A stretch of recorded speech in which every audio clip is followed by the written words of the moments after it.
Welcome, everyone. My name is Farah Hassan, and I am a sleep education specialist here at Project Sleep. We are streaming to you live from Toronto, Canada.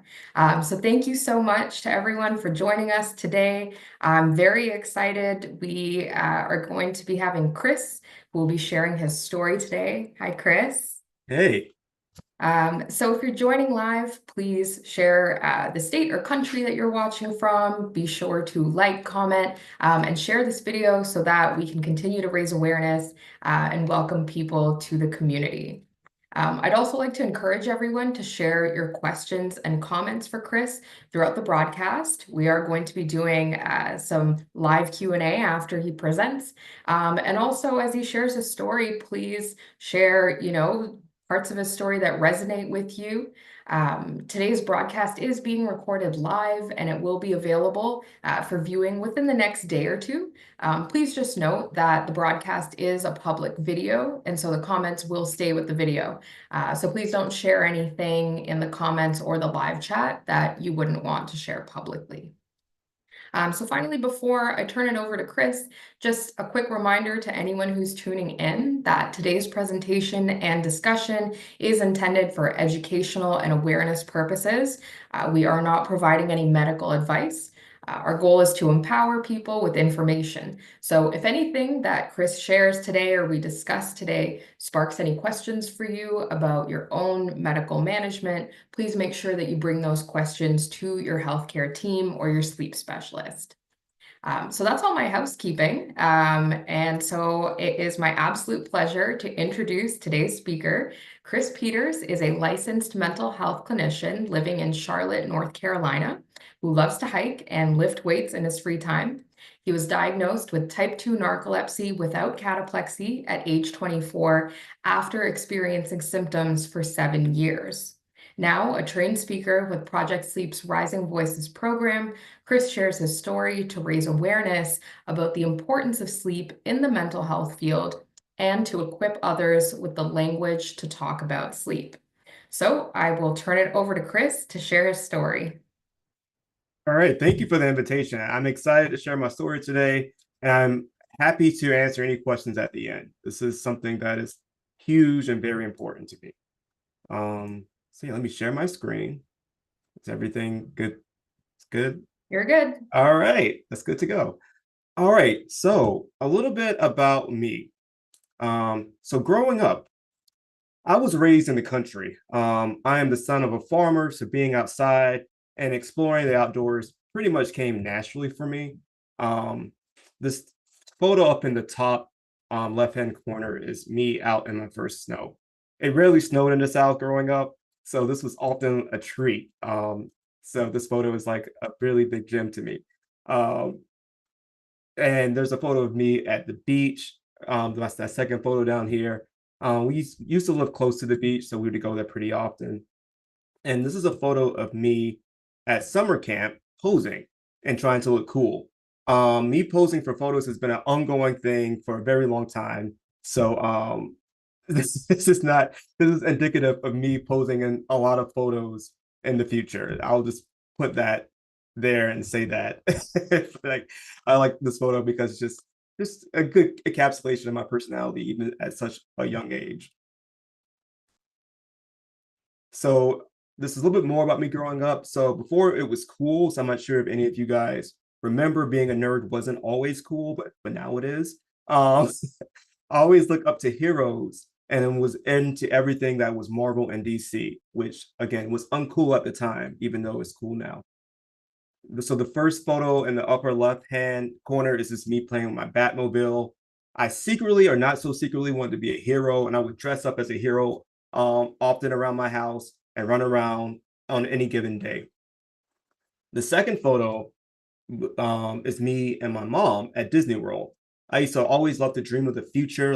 So the Jetsons were really cool to me. I like flying cars and the robots and things like that. And I'm kind of disappointed that even now in 2025, we don't have the flying cars, although we may have robots. Yeah, it was really cool to see that at Disney World and to experience the Jetsons. Like I thought he was real when I was that age. And my mom unfortunately, this persuaded me that he wasn't later on. The third photo up here in the right-hand corner is me as a teen. I was into computers in high school. I actually wanted to be an IT person, and I did that later on in college. But in high school, I would fix computers. I like to diagnose things and try to figure things out. Um, as you know, a lot of people who used to do these computer type of things know. This was, and those of you who don't know, this is a desktop computer. They're not really around as much anymore. Everybody has a laptop or a cell phone, but back in the day, we used to have these huge computers. We used to go into them and finagle things and figure things out.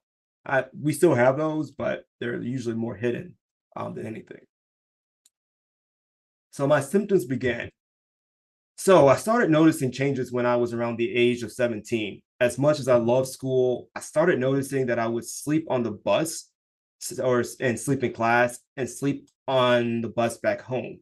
Um, so I recall napping on the bus daily and often. I had to be awoken often to not miss my stops by the bus driver or my classmates. I started falling asleep in class and had notes scribbled down on my on papers, um, but they were illegible as I was falling asleep as I was taking the notes. My peers would notice and think that I did not care about school or or that I was just bored because I usually got good grades. My teachers noticed that I was asleep, but also did not question things because I got, again, decent grades in school. My parents thought that I was just growing up and developing as a teen. Um, I started to feel like I did not have the energy of my peers and that I was not trying hard enough. So doing the after school activities started to exhaust me in ways that it did not before in elementary school or middle school. And if you see over here in the top left hand corner, that's me at my desk. Oh, wait a second. I think something happened to my webcam. Hold on one second. Oh, can you guys see me now? You're back. Okay, Yep. I'm back. I'm not sure what happened to the webcam, but I'm You're back. good. Yeah, it's different. It's whatever. Uh, up here was when noticed and thought that okay, wait. So after doing the after school activities exhausted me, and that's something that didn't happen to me in elementary school or in middle school. So like I was saying before, this is just me up here in the top as in school, just looking cool again, posing. This is me on the bus on one of our field trips. I was again often asleep on the bus. And the upper right hand corner is just me and a bunch of my friends, just again posing around looking cool in high school. During one of the academic challenge team, which is one of my after school activities that I did try to participate in. Um, I did that in middle school and I did that in high school. So after high school, I started college at the University of Rochester. I majored in psychology and philosophy. I continued sleeping in class, doing schoolwork, and doing social events when I could. During my freshman year, my freshman hallmates next door had bean bags, and I would often go in there and take a power nap, as I would call it at the time. Um, it happened so frequently that they just assigned me one of the bean bags. That was pretty hilarious. Uh, and I would drink 3 to 5 coffees and or have several energy drinks just to get through the day. I would feel refreshed often after a nap for 1 or 2 hours, and then I'll just be tired again. And I would, of course, yawn after my naps, despite having slept 15, 20, 30 minutes or so. So in the far right hand corner is me sleeping one day on the futon and or this is me waking up after the futon nap actually. And my friends, we all gathered around and took a photo. I remember sleeping on one of these days in my freshman year on the futon and not being able to move. And it felt like I was trapped in my body. And I didn't really know how to describe it at the time. I started to hear someone breaking in, but I couldn't get up. So that was kind of terrifying to me. And I saw shadows and ninjas in the room. Um, and I that feeling of seeing shadows and ninjas and not being able to move was just not, it wasn't a great feeling to say the least. And it felt like it lasted forever. This happened quite frequently. I would have very vivid and realistic dreams when I was with my friends or when I was in class. There was one time I remember dreaming about a circus in the classroom, and it was like it was superimposed and the professor while on the professor while he was giving a lecture. And it was like I was dreaming, but yet I was still awake. It was really odd sensation. So on the left hand side or the right hand side is the photo of me at my undergraduate graduation. My classmates were so used to me sleeping through things, they thought it was normal that I slept through our graduation ceremony during the speakers. So, and they took a photo of it because it was so me. And I thought it encapsulated a lot of my college undergraduate years, the fact that I was sleeping during graduation. So, my road to diagnosis, I talked to my family about what was going on. And they said that I was just tired from working and going to school. Um, there was some sleepiness, which I remembered, but this was something different. Taking 2 to 3 naps a day, along with sleeping 8 to 10 hours, was just not the norm. Feeling trapped in my own body with vivid dreams was not normal. I would wake up from sleeping at night and I would never really feel refreshed. I was in graduate school to become a mental health clinician when I started to study the DSM. I was in a class and we were covering sleep disorders. This was the only class we had concerning sleep disorders in my 2.5 years of graduate school. I read the sleep disorder section in the DSM and came across a diagnosis of narcolepsy. And this was a really surreal experience. I'm not really sure how to describe this, but when you read the diagnostic manual and you see yourself in that manual, um, it's something that you take pause and you're like, oh my god, this is an actual thing. You know, this is something that is real.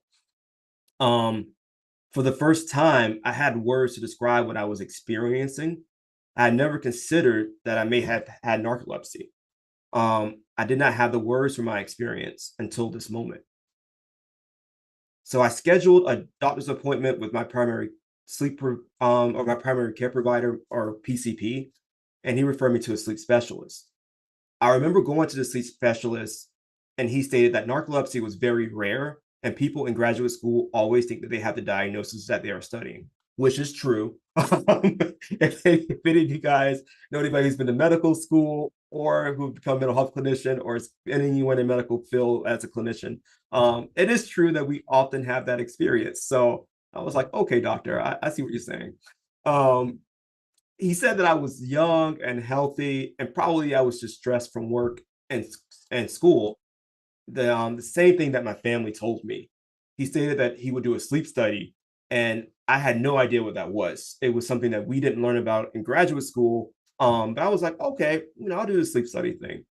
Um, I had to stop drinking my coffee, my energy drinks that got me through my days. So I did not function well for a few days prior to the test, to say the least. They put all these weird wires and stuff on me, and I slept in a strange bed in a hospital. And I thought to myself that there is no way I was going to go to sleep with all of those things on, right?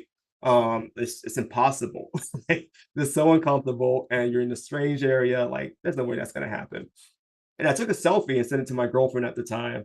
And this is the photo that you see on the right of me, the photo that I sent her. Had no idea that it was going to be an iconic photo for me. Um, I received the diagnosis that confirmed what I thought.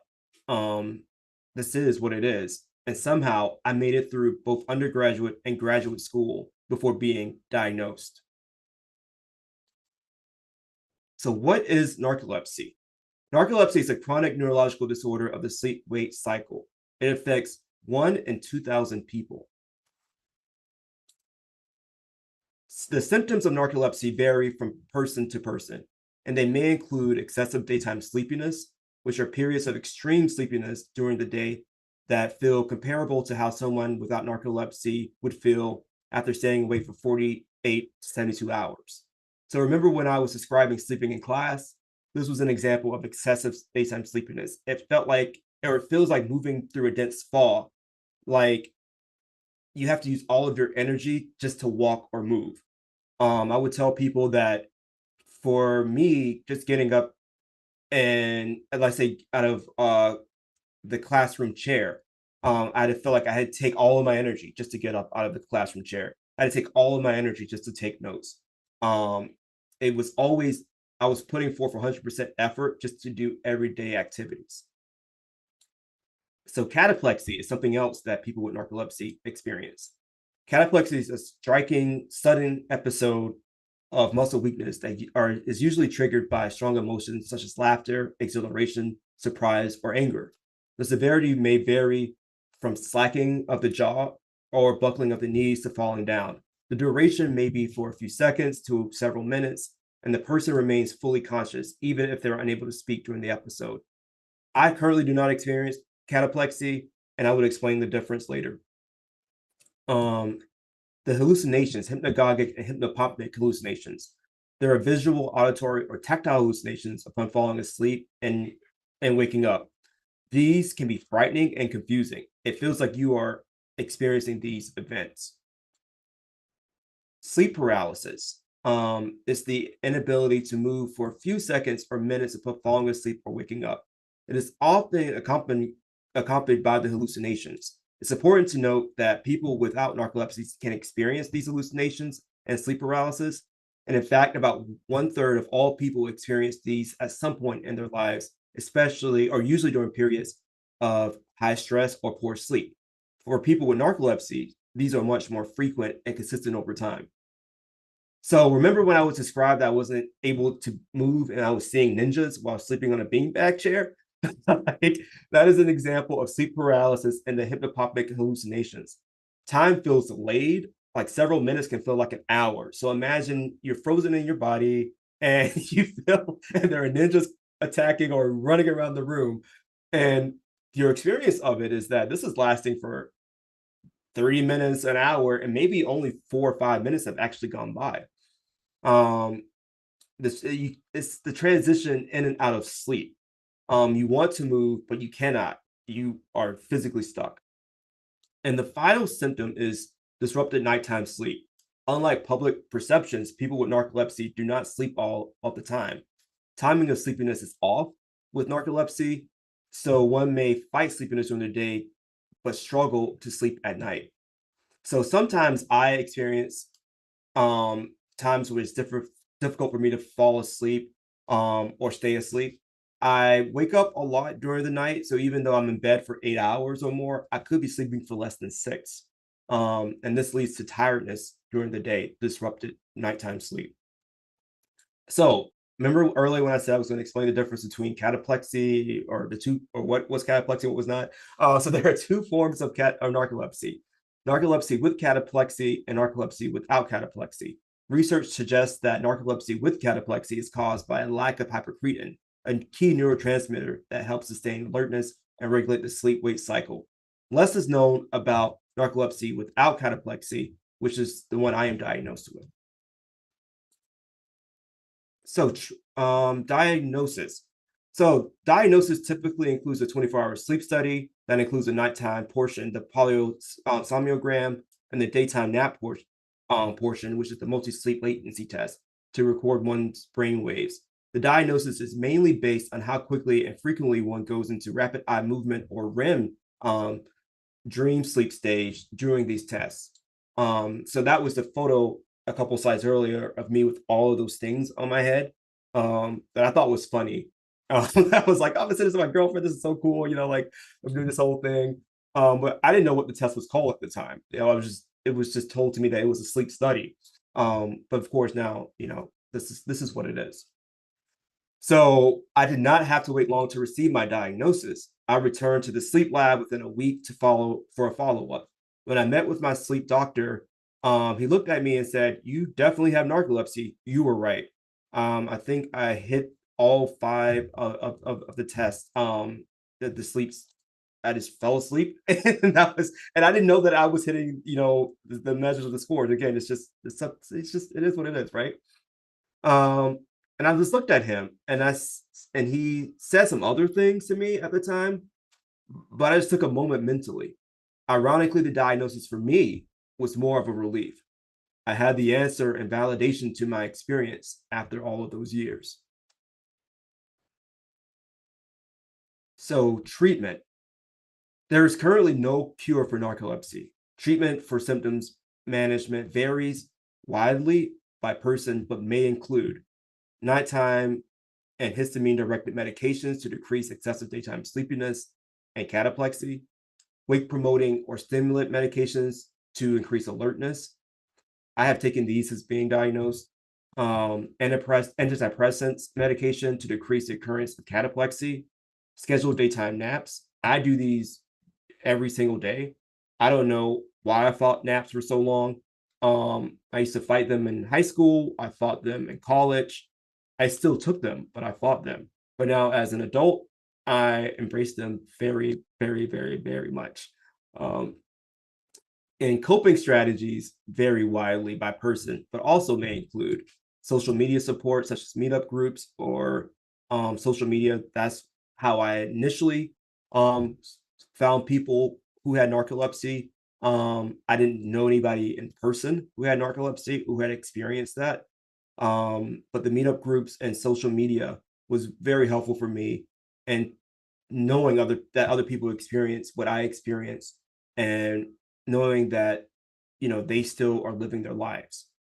Improvement in general health and wellness through sleep hygiene, diet, and fitness. And this is a huge one for me. This is something that I personally took up prior to knowing that I had narcolepsy. I thought that maybe I just wasn't in shape.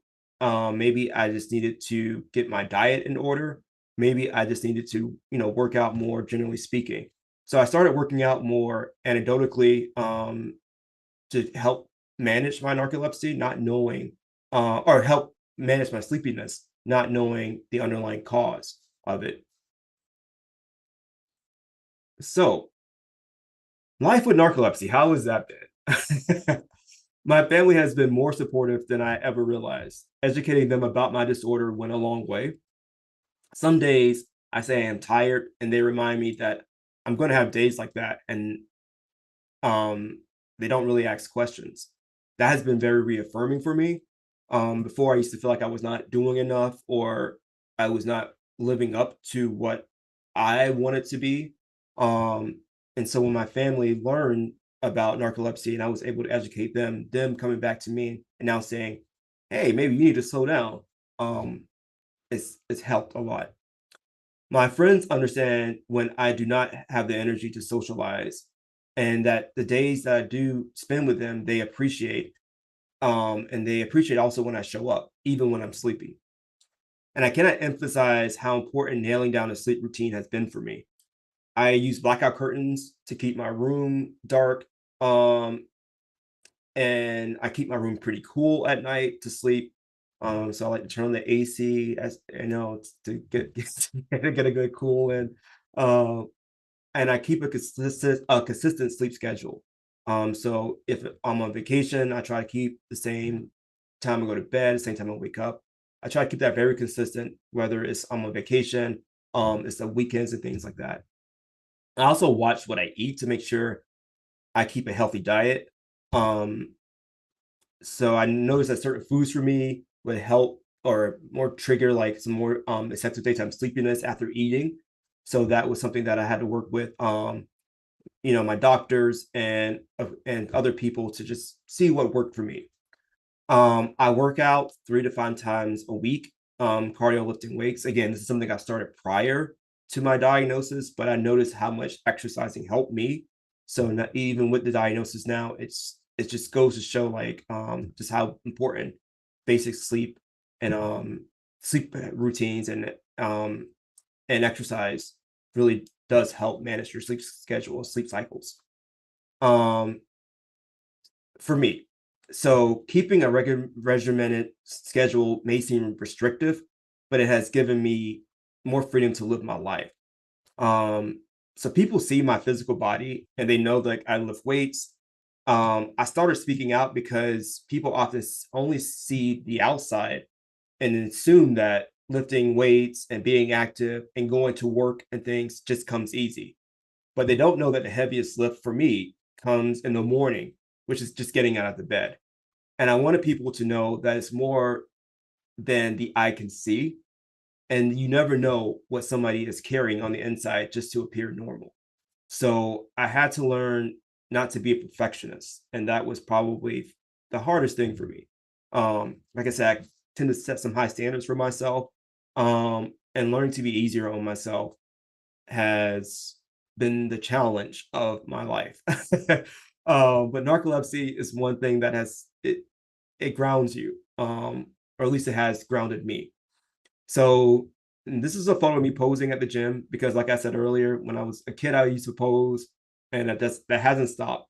And I still pose when I take a photo. And but yeah, I like the gym and working out. And again, this is just something that people see on the external, thinking that maybe you just got good genetics, maybe you just have everything figured out, not knowing that keeping a routine and a schedule year after year has been the actual thing that has made me um, live a life.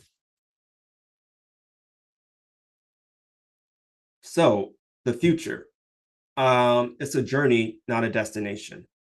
I learned that people are more accepting than you realize. Those who are not, you don't really want them in your life long term anyway. My goal is to live a life. The diagnosis does not define me. Life is larger than the diagnosis. I want to continue to work my job, do advocacy work, remain active, and have a family. I did not know if any of these things would be possible with a diagnosis. I started hiking in my adult years, which made me appreciate the moment and just slow down and enjoy the views. I also studied philosophy in college. And there's a Greek story of Sisyphus. And this is my nerdiness coming out again. So let me just give me a moment to kind of explain this. Sisyphus displayed a scorn for the gods and a hatred of death, a passion, but he had a passion for life. His punishment is to endure an eternity of hopeless struggle. Quite a punishment, right? That is your punishment in life. Hopeless struggle. Not a great punishment. So the gods forced him to roll an immense boulder up a hill, only for it to roll back down every time he neared the top, repeating this action for eternity. His fate can be considered as tragic because he understands it and has no hope for reprieve. At the same time, the lucidity Sisyphus gains, he achieves with understanding, also places him above the lucidity that he achieves, and this also places him above his own fate, right? So he gains more and more like like consciousness and understanding through the process of pushing the boulder up the hill every single day. It places him beyond what the gods deemed for him. So I see the story of Sisyphus as having the strength to continue to endure, despite the weight placed upon yourself, to enjoy the struggle and to learn to live in the process. Happiness and the absurd are closely linked. They are both connected to the discovery that our world and our fate is our own, that our life is purely what we make of it. Narcolepsy is a boulder I push up the hill daily, just to have it roll back down again every single morning. So I wanted to share my story, my process, so that others can find what it's like, or find out if they what they can make of life despite living with this diagnosis. It turns out you can actually be the hero of your own story. And these two photos are just me at a national park. I went to Yellowstone National Park last year, and it was pretty fun. So that was me at Yellowstone National Park, and of course, is the photo of Sisyphus pushing that boulder up the hill every single day. So raising awareness. Because of low awareness, even among physicians and misperceptions, there is an average 8 to 15 years between narcolepsy symptom onset and diagnosis. It is estimated that the majority of people with narcolepsy are currently undiagnosed or misdiagnosed. Common misdiagnoses include epilepsy, depression, and schizophrenia. It took me 7 years to get diagnosed. And I'm assuming it would have been longer if I had not been in graduate school studying to become a mental health clinician. And I just happened to read the diagnosis in the DSM during one class that we had on sleep disorders. So I am raising awareness to educate other professionals and the public, as I do not think they understand sleep or sleep disorders and the importance they have, you know. Um, it's sleep and mental health is huge. And it's probably one of the biggest things when it comes to mental well-being day to day and just how you're doing um you know in regards to if you don't have a mental health diagnosis or anything like that, just generally speaking. And I don't think we talk about it enough as clinicians. Doctors don't talk about it enough. Mental health clinicians, I don't think, talk about it enough. We focus on other things a lot of the time, which are important, but sleep is by far the keystone to everything else, your physical health and your mental health. Um, so yeah, it is estimated that 1 in 5 people are living with a sleep disorder. There are a wide variety of sleep disorders, and symptoms can be hard to detect. If you have questions about your own sleep, personalized support and resources are available through Project Sleep Helpline, a free national helpline for people facing sleep issues and sleep disorders. And this is the Rising Voice.com sleep project. So I'm sharing my story today as part of Rising Voices, a program of the nonprofit organization Project Sleep, which empowers patient advocates to share their stories and improve public understanding of sleep disorders. Thank you for listening to my story. Thank you so much, Chris. That was incredible. If you want to come out of sheet or your screen share, and we can do a little bit of Q&A now. All right. All right. I think you still have your screen share going. Oh, let me see. It's my screen share. I turned it off. Let me see. See if I can help you out. Okay, I think I got you. Okay, thank you. Yep, okay, no problem. All right. Well, amazing job. Thank you so much for sharing. I mean, I was just jotting down little bits of your story as we were going. So much that I personally related to. So much love in the comments from everybody. And I think the most important thing for you to know is that everyone thought your poses were all very cool at all stages of life. So yeah, everybody's loving it. Um, and again, just so relatable, so many things about what you shared. I know, for me personally, like going through school and having those kinds of experiences, falling asleep in class, you had some just great pictures of sort of, I think the graduation photo really stood out. And just that idea of, falling asleep and thinking it's kind of normal, because that's your concept of normal. I'm just wondering if you had other moments like that. For me, it was falling asleep during exams. And Yeah. being like, oh, I thought everybody does that, and having friends say like, no. No, uh, that wasn't a thing. Yeah. no. Falling asleep I would remember falling asleep literally during just normal class presentations. So Mhm. I remember one time my professor was just talking. He was going over, I forget, it was a philosophy class. But I think it was one of my philosophy and nonviolence classes actually. He was going talking about Martin Luther King and like how he got inspiration from Gandhi and all this other stuff. And I remember just falling asleep, and I would have these times where I would droop off, and I would try to wake up, and then I would be like, I'm awake, but then I'm not really awake, and then Yeah.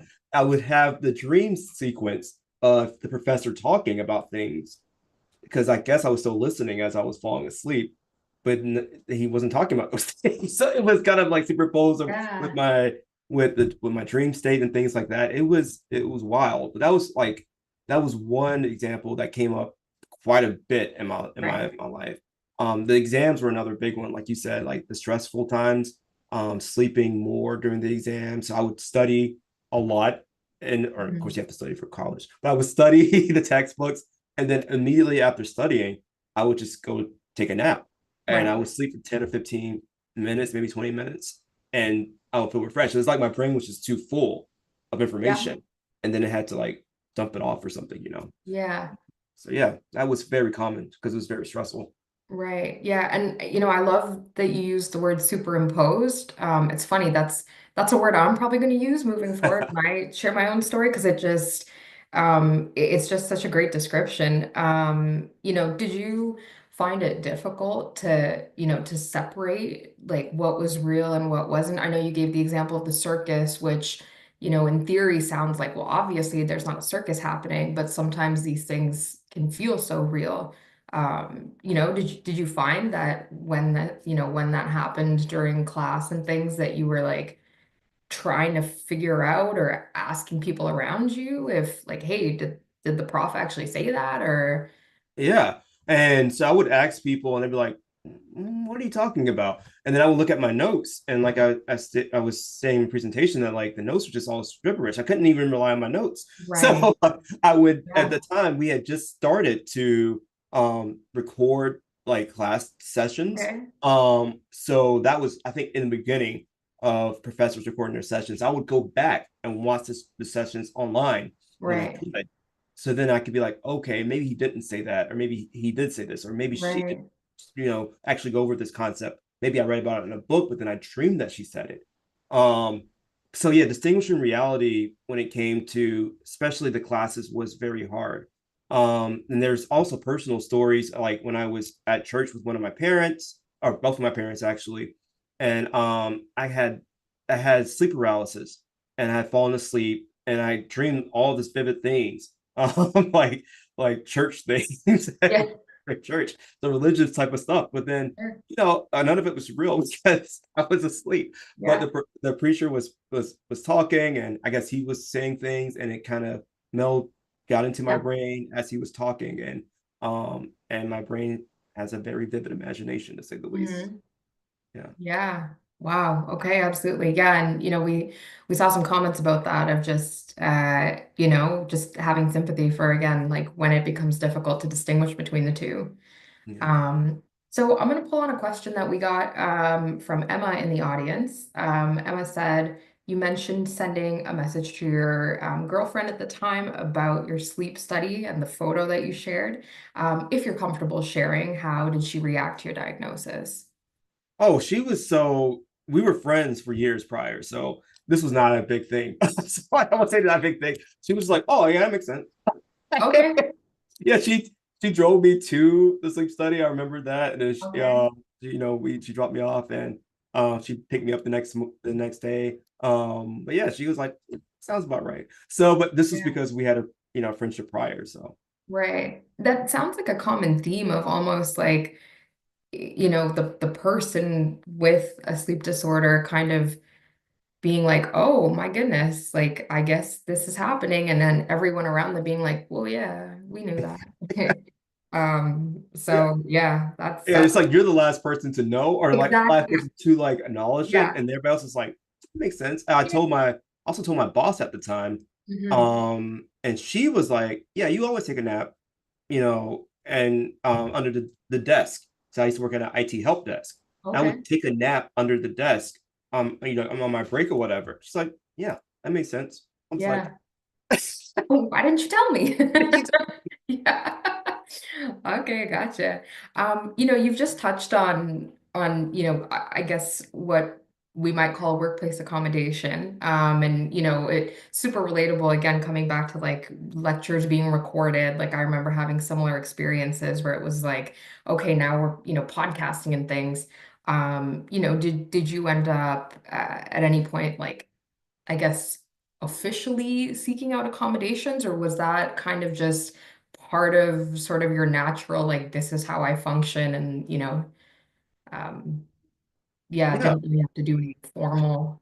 So this one is a longer answer because for me personally, me even doing advocacy work and coming to this point was a huge arc.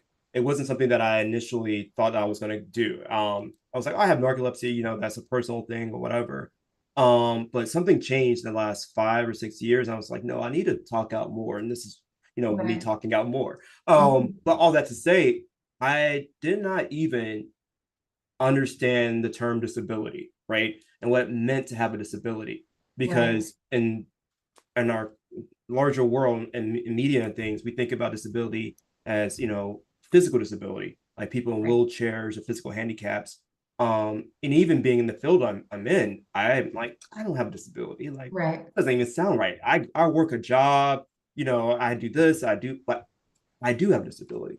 Hmm. And so owning that was something that I had to work through. Something that I had to learn to accept that term, and what that meant for me in my life. So, for all that to be said, I just worked around it for most of my jobs. I literally would be driving because I used to go out to people's homes and do in-home therapy and things like that. And I would take a nap at gas stations. I would Yep. take a nap on the side of the road. I would take a nap, because I had to drive an hour, 2 hours, and I would get tired 30, 40 minutes into the drive. Right. And so I just had to nap. And I never told anybody or my bosses or anything like that because I wanted to keep the job. I wanted to Mm. show that I could work this job. Right. So, and then I had another office position after that, and I slept under the desk. My my coworkers knew, so like they knew that Chris was sleeping under the desk. Yeah. At lunch after he eat a lunch, he gets tired. He takes a nap Yeah. under the desk for 15 to 20 minutes. And then he wake up, he has all this energy. But yeah, so I did not until more recently, where it became more important to actually state, oh, I have a disability. This is what it means. Hey, I need ADA accommodations. Mm. This is important. Yeah. Um, but it wasn't until later that I actually started to do that. But it was a growing journey for me personally. Right. Yeah, absolutely. There's so much self-acceptance, and it's definitely a process. So a few more questions that we have. Julie asks if you have anything on your bucket list for adventures or goals in the future. So my goal is to visit all of the national parks. That is my goal. Okay. I'm not sure how Visit possible. and hike, I assume? And hike the national And park. hike. Yeah, Okay. and hike to go out and visit Yes. everything and to see all the stuff. Going to Yellowstone last year was just so eye-opening. It is such a gorgeous spot. I usually go to at least one national park a year. I have yet to schedule one this year, but that is my personal goal of my life Okay. goals to visit all the national parks. And to maybe drag my family members or people along who once they go hiking with me once, they usually don't want to go hiking with me again. They learn that, oh, hiking isn't they're like, oh, what is this? But yeah, that's Yeah. cool. Yeah. Awesome. Very cool. And then we have another question from Vianney. Do you still experience some of the symptoms that you talked about now, even though you now have ways to manage your diagnosis? Yes. So I always say that, like, it's not symptoms, like it doesn't completely go away. It's just they're decreased by a lot. So all the things I was talking about before, like medication, being able to exercise, keeping a strict schedule and things like that, all that stuff matters to help manage your symptoms and to decrease the Right. intensity. Um, and sometimes duration of them, but they never really go away Mhm. completely. Now, some people do say that, and I'm happy for them, but not for me personally. Yeah, I still struggle with quite a few of those things. It's just not as intense or severe. Right. Um, so that's the best thing. Right. Gotcha. Makes sense. You were talking about, and I think so many people find this relatable, this idea of fighting naps. And, you mentioned that you eventually came to embrace them. I've had a similar journey. What is it that I guess made you change your outlook, or shift the way that you feel about naps? Because I think, a lot of the sort of misperception is naps seem like a relaxing, indulgent thing. And, a lot of the time for people who have narcolepsy or sleep disorders, it's a necessity, right? It doesn't feel like Mhm. a an indulgence or a choice. So yeah, just curious about, what that process of, I guess, hate to love kind of looked like for you. Hmm. I thought I was fighting sleep and I was winning. So for a Mhm. long time, I had an antagonistic view towards sleep. I was Yeah. like, oh, I will fight sleep. I won't go to sleep. Like, whatever. It wants to like take me on, and I'm not going to allow it. And the last 4 or 5 years, I've learned to actually just know that sleep is one is a natural thing, but then two, to embrace it and to say, okay, it's not here to fight me. It's here to rejuvenate me. It's here to like keep me going. It's here to like, just allow me to live life. Yeah. So I had to renegotiate my own battle against sleep. I think, at least for me, as being somebody who has narcolepsy, that fighting of sleep and staying Mhm. awake has been so intrinsic. Yeah. Um, because I was like, I gotta stay awake for work. I have to stay awake for my friends. I have to stay awake for, to do X, Y, and Z. So fighting or learning how to embrace naps has been actually me learning to embrace sleep and learning to actually see sleep as a friend and not as an enemy that I have to fight against. Yeah. Um, so that was a change in me. Yeah, absolutely. That's yeah, I mean, I think like when we start to realize that it's actually a tool to leverage and it's kind of like hacking, you know what I mean? Like it's, Yeah. yeah, that's very cool. You said something that I thought was really neat. You were talking about the fact that you have this regimen and it's restrictive, but it actually gives you the freedom to live life the way that you like. And it seems kind of contradictory, but I guess that kind of ties into this piece of, again, embracing those things that seem strict or restrictive. Yeah, um it really yeah. does. I think that a lot of people like for the diet, for example, I carry my lunch to work every single day. I know what I'm eating and things like that. And people are like, "Well, why do you do that? Don't you just want to eat a bag of chips sometimes?" I'm like, "Yeah, I do. I do have a bag of chips, every now and then. Or I do have like cake. It's not like I'm sitting here like depriving myself of life, Yeah. but keeping a regimented schedule, eating diet for me for my own narcolepsy has been so helpful.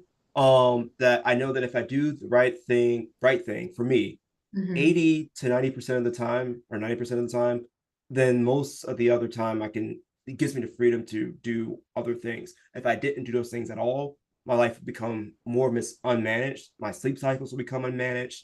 I wouldn't be able to, have a job, won't be able to, do social events. I would just Right. be completely disorganized. So yeah, it's part of that. It's part of embracing the restriction to find freedom. Right. Yeah. Um, I do want to spend a little bit of time talking about, you had mentioned that one of the things your doctor said was, he's young and healthy and, thinking that like kind of this idea that like being young means like you're not going to have a problem. And the Mm-hmm. reality, as we know, narcolepsy in particular often it occurs or has onset in childhood or adolescence. And so much of what you mentioned is just like we only spent one class talking about this, and it's like the foundation of physical and mental health. So I just, I just kind of want to chat a little bit more about, your sentiments now having gone through obviously undergrad and graduate training and, a professional career of like this gap in essentially what gets covered at school and what gets covered in the curriculum. That ends up leading to questions or comments like, "Oh, but you're young and healthy." Yeah, it's one of those. A lot of mental health stuff hits people usually in their early teens, late 20s, or early teens, mid-teens, 20, early 20s type of thing. Yeah. Narcolepsy is one of those things that, like you just said, like it comes either in your early years or sometimes in your teen years, sometimes in your adult years, early adult years, usually. And so like I think that when people see that, just generally speaking, they see people who are young and they maybe think they have anxiety, or maybe you're just stressed out from the new stresses of life that you didn't Right. face when you were younger. They're just thinking that you're just trying to get through this, and this is Mhm. something that's going to pass.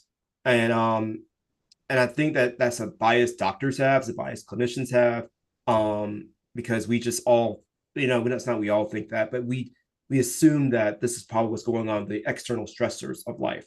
Right. Um, so I think that that is probably one of the biggest things I would want to like emphasize, is to not minimize your own symptoms, not minimize your own story, to advocate for what you've been going through and to make that known so medical professionals can actually listen and hear Yeah. that and then actually do something about it. My that like I said, my doctor was very dismissive about it, because I was young, I exercised, all these other things, but I knew that my day-to-day life was very was only manageable because I kept all these other strict things going on in my life. And even then, like I was still struggling quite a bit.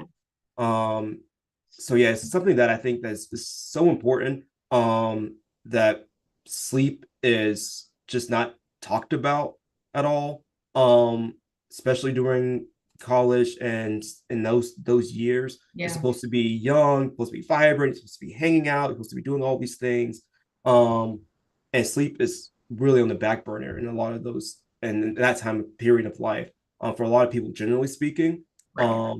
So yeah. Yeah. I'm curious, about how your own professional training, as a mental health care provider, maybe affected the way your own outlook, and your own coping. Yeah, I'm always just interested to hear from, healthcare providers who actually have, a sleep disorder. I imagine, you're not immune to all the, kind of emotional processing and challenges So that every other person faces, but you also have training and tools. And yeah, so I'm just kind of curious about how those two things came together for you. yeah, we're human too. So like Yeah. people think that we have it all together Which is and we have it people all you have figured out. superpowers We got because superpowers, yeah. We you do help not. everyone around you. So I will say like the same thing that everybody kind of goes through when they are when they have something like a diagnosis, something like that. I won't say everybody, I would say like me, but generally speaking, clients, it's first they're like, I don't really got this thing, this is maybe being overblown, like whatever, and then you kind of accept it and then you kind of learn how to live with it. So for me personally, the intersection between my diagnosis and my career was the fact that I was in a class and we did go over this one class was one Yeah. section, and most of it was about insomnia. It wasn't even about narcolepsy. Okay. So we Yeah. really only had like 10 or 15 minutes about narcolepsy in the class. But during that section, I read that section of DSM and was like, what Yeah. is on? Um, so professionally though, it has given me a little bit more, I would say, empathy and sympathy towards clients and what they go through when they receive a diagnosis. Right. Um, because a lot comes with the diagnosis.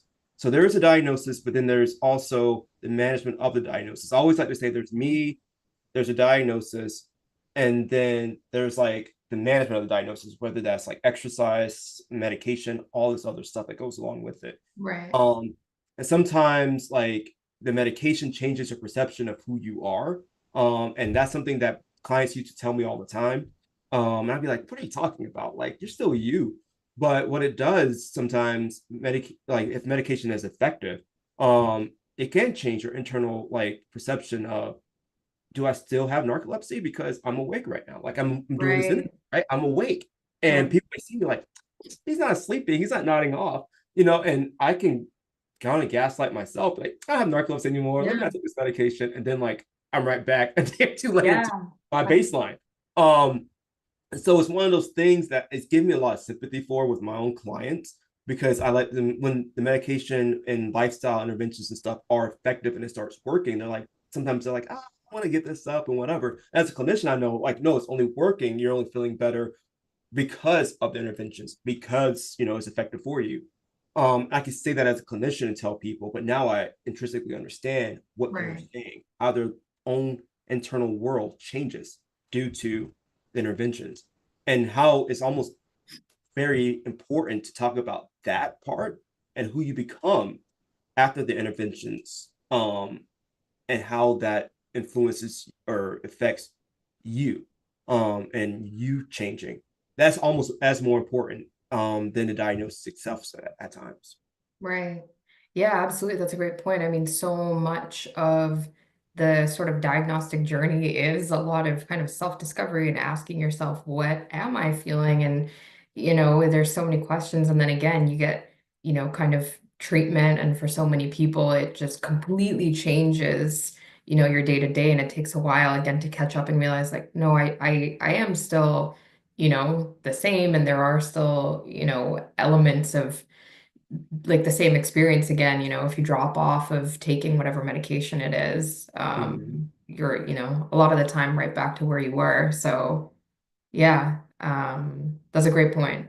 Just, yeah, again, thinking about how it affects your own perception. Yeah. Well, I'm just taking a peek at the, comments again, people just so glad that you're sharing your story and again, resonating with so much of what you had to say.